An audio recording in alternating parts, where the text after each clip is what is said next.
ఆసక్తికరమైన ప్రశ్న. Okay sir, మళ్ళీ పవన్పై దాడి, వైసీపీ జనసేన యుద్ధం, దీన్ని ఎలా చూడాలి?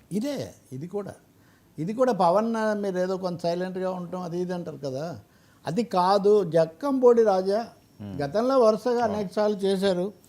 ఆయన మొన్న చాలా తీవ్రమైన మాటలు మాట్లాడారు. దాని మీద జనసేన వాళ్ళు, అక్కడికి కొత్తగా ఇన్ఛార్జిగా మళ్ళీ వచ్చిన పీఠాపురం వర్మ అందరూ కూడా చేశారు. అతను ఏమంటాడు, మీరు అక్కడ 2 చోట్ల ఓడిపోతే ఏమీ లేనప్పుడు పీఠాపురం ప్రజలు మిమ్మల్ని ఆదరిస్తే మీరు దాన్ని ఏమాత్రం ఖాతరు చేయకుండా మీరు ఏం చేయలేదు. రెండోది, ఇంతకుముందు నుంచి ఉన్న విమర్శే, మహిళలు 30,000 మంది మాయమయ్యారు, ఇదంతా మీరు ఎన్నికల కార్డుగా దాన్ని ఉపయోగించి చాలా భారీ ప్రచారం చేశారు. మీరు వచ్చి 1.5 ఏడాది అయిన తర్వాత ఈ విషయం ఏం చేశారు? ఈ 30,000 మంది నిజంగా మిస్ అయ్యారా, వచ్చారా, దాని మీద మీరు చర్యలు తీసుకున్నది ఏంటి అని ఆయన తీవ్రంగా ఆయన ప్రశ్నలు వేస్తున్నారు. సరే, వీళ్ళు సమాధానాలు ఇవన్నీ కూడా చెప్తున్నారు. కానీ ఎందుకో మరి అదృచ్ఛికమేమో నాకు తెలియదు. కానీ ఈరోజే ఎవరో మిస్సింగ్ గర్ల్ గురించి ఒక ఫిర్యాదు తీసుకున్నారు, పవన్ కళ్యాణ్ చర్యలు మొదలు పెట్టారని అట్లాంటి ఇదేదో విన్నా. కానీ 1-2 సమస్య కాదు కదా, ఒక భారీ సమస్య రాష్ట్రం ముందు, దేశం ముందు పెట్టిన తర్వాత, పార్లమెంట్ దాకా కూడా వెళ్ళిన తర్వాత దాని ఫాలో అప్ ఏమైంది అనే ఒక ప్రశ్న మటుగా ఆయన లేవనెత్తాడు. కానీ అంతకంటే ముఖ్యంగా రాజా మాటల్లో, ఆయన ద్వారా వైసీపీ మాటల్లో వ్యూహం, సామాజిక వర్గాల్లో మళ్ళీ ఒక సవాల్ తీసుకొని రావటం. మీరు పలానా ముద్రగడ పద్మనాభాన్ని హీరోగా చూడాలి, మీరు పలానా ఇంకొక ఆయన ఎవరు, ఆయన అయితే ఇప్పుడు రెడ్డి అని కూడా పెట్టుకున్నాడు కదా, అంతకుముందున్న హరిరామ జోగయ్య లాంటి వాళ్ళని చూడాలి. కానీ మీరు చంద్రబాబునే ఎందుకు మోస్తున్నారు? చంద్రబాబునే మళ్ళీ కూర్చోబెట్టడం, చంద్రబాబే 15 ఏళ్ళు ఉండాలి, ఇవన్నీ మీరు ఎందుకు చెప్తున్నారు అంటే రాజా మాటల్లో రాజకీయ వ్యూహం అనండి, లేకపోతే పాచిక ఉన్నట్టుగా స్పష్టంగా కనిపిస్తుంది. పవన్ కళ్యాణ్ యొక్క సోషల్ బేస్లో కొన్ని ప్రశ్నలు తీసుకురావాలి, దానికి కొంచెం బీటలు వార్చాలి అనే ప్రయత్నం. అది జయాపజయాల తర్వాత. కానీ మీరు కాపు సంక్షేమ దీని ద్వారా ఇంత డబ్బు ఇప్పిస్తా ఉన్నారు, ఇప్పించారా? ఇన్ని ఉద్యోగాలు ఇప్పించారా? కాబట్టి ఈ సోషల్ బేస్ను టార్గెట్ చేసి మాట్లాడుతున్నట్టుగా ఎక్కువగా కనిపిస్తుంది. వీళ్ళు కూడా కొంతవరకు ప్రతిదాడి ప్రారంభించారు, కానీ అంత తీవ్ర స్థాయిలో లేదు. మళ్ళీ బహుశా నేను అనుకుంటాను పవన్ కళ్యాణ్ ఏదో సమయం చూసుకొని దీనికి జవాబు చెప్పొచ్చు. బట్ తీవ్ర మీడియా వరకు అంటే ఆ రోజు ఆయన మాట్లాడింది కూడా కొంచెం భాష కూడా అక్కడి నుంచి అలా విసిరేశారన్నా, అక్కడ లెఫ్ట్ లెగ్తో తన్నారు, ఇక్కడ రైట్ లెగ్తో తన్నారు. ఇవన్నీ మరి ఈయన ఎక్కడ చూశాడో మరి. ఇప్పుడు ఈయన కూడా అప్పుడు కొంతవరకు కొన్ని రోజులు కలిసి ప్రయాణించిన ఇది కూడా ఉంది, రకరకాలైనటువంటి.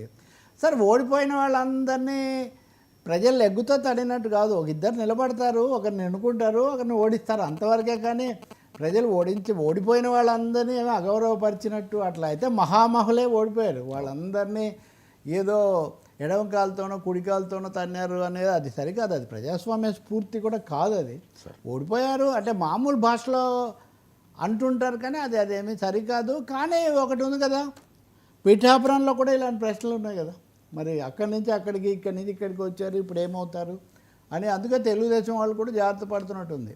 సో మీరు ఇక్కడ పవన్ కళ్యాణ్ ప్రశ్నకు జవాబు చూస్తారు, ఆయన బలపరిచే సోషల్ బేస్ నుంచి ఒక విధమైన ప్రశ్నలు వస్తున్నాయి.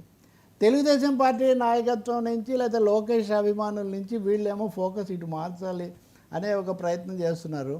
మరి ఇవన్నిటికీ సమాధానం హరిహర వీరమల్లు విజయం తర్వాత లభిస్తుందేమో అని నేను అనుకుంటున్నాను. ఎందుకంటే ఆయన చాలా సందర్భాల్లో ఆయన కానీ ఆయన అభిమానులు కానీ వాటిని కొంచెం కలిపి తీసుకొస్తుంటారు. కాబట్టి 24వ తారీఖు కదా, వీటన్నిటికీ వీరమల్లుడే, ఆ రాజుగారికి వీరమల్లుడు గారు జవాబు చెప్తారేమో మనం చూడాలి. బీజేపీ మటుకు ఇప్పటికీ సందేహాస్పదం. వీళ్ళిద్దరి ఇది కూడా మీకేం కనపడలే ఈ మధ్య, వీళ్ళిద్దరి కలిసి ఏదైనా చెప్పడం ఇట్లాంటిది కూడా.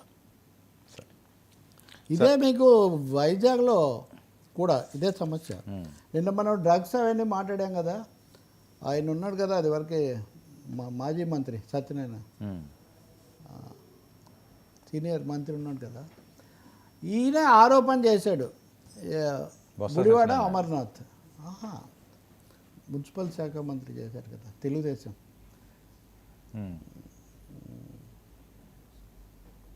ఆయన తెలుగుదేశం మాజీ మంత్రులందరూ దీని వెనక ఉన్నారు అని ఆరోపణ చేశాడు గుడివాడ అమర్నాథ్. సో దాని మీద ఆయన సీరియస్గా జవాబు చెప్పారు. మీరు ఏదో మీ నాన్నగారిని చిన్నపిల్లాడు అని మేము వదిలేస్తుంటే ఇదంతా అంటున్నావు. నేను ఆయన సవాల్ చేశాడు. ఆ మంత్రి గారు అబ్బా అయ్యన్న పాత్రుడితో పాటు ఉంటారు కదా, గంటా శ్రీనివాసరావు, మున్సిపల్ శాఖ మంత్రి, బత్తుల బాత వస్తుంది. ఓకే ఓకే నాకు ఆ మంత్రి గారు బాగా తెలిసిన ఆయన పేరు ఆయన సవాల్ చేశారు. నేను మున్సిపల్ కమిషనర్ పోలీస్ కమిషనర్తో మాట్లాడి ప్రభావితం చేశానని మీరు ఆరోపిస్తున్నారు. నేను సవాల్ చేస్తున్నాను. నేను పోలీస్ కమిషనర్తో మాట్లాడినట్టుగా కనుక మీరు నిరూపిస్తే నేను పలానాది చేస్తాను అన్న పద్ధతిలో మొత్తం మీద ఈ డ్రగ్స్ దీని మీద వచ్చింది కూడా జనసేనకు కూటమికి మొదలుపెట్టి అక్కడ పెద్ద సమస్యగా చేస్తున్నట్టుగా కనిపిస్తుంది. నెమ్మదిగా ఇది పెరుగుతుంది. రాజకీయ వేడిని పెంచే ప్రయత్నం మటుకు అనేక చోట్ల అనేక రూపాల్లో జరుగుతూ ఉంది. చంద్రబాబు నాయుడు మరి ఈ అంశాలన్నీ కూడా ఆ డ్రగ్స్ అది ఏమైంది, భూములవి ఏమైంది, ఇలాంటివి కూడా మాట్లాడాలి కదా. ఎంతసేపటికి రాజకీయమైన కోణమే అయితే ఎట్లా? ఏమంటాడు అమర్నాథ్? ఏంటండి తప్పులు జరుగుతున్నాయనా? ఈ ముగ్గురు